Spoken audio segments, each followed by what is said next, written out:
Hi guys, this is Flynn. I'm finishing working off on his face at the moment. As you can see, I've trimmed the fur of his face back and I have inserted two traditional glass eyes here, and I'm now working on his nose. So the first thing I did here was to insert these coloured pins. These mark out the three corners of the triangle that I want his nose shape to remain in. I'm going to take these back out just now and pop them back into my pin cushion. And I'm just going to continue now working, having mapped out this shape. I have my tail down here under his chin, so it'll be hidden afterwards. And I'm just going to continue working to fill in this space. This is a little bit difficult to do on camera. I'll do my best. It's important, obviously, not to get your threads tangled.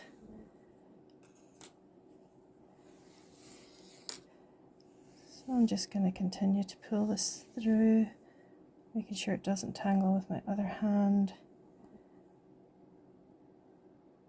Like so. And I'm going to continue to make these stitches until his nose is completely filled in, and then I'll come back at the end and show you what his nose looks like once it's finished.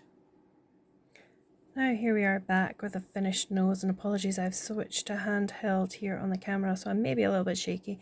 As you can see, staying within my 3 points here, I've filled in the nose completely.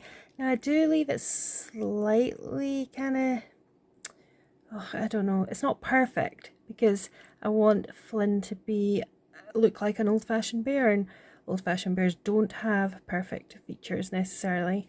And as you can see, the other thing I like to do with my noses is I have ran a few stitches here over the top to complete it.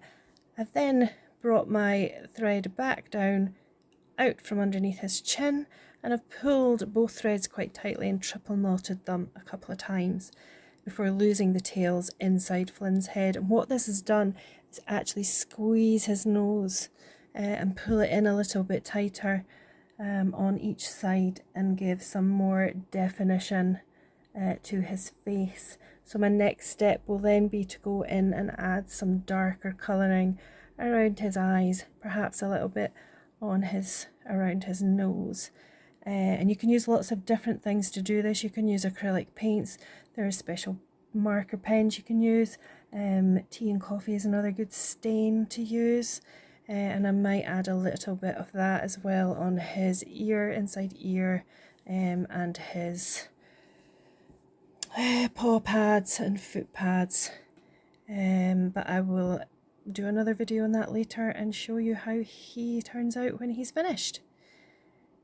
Thanks very much for watching.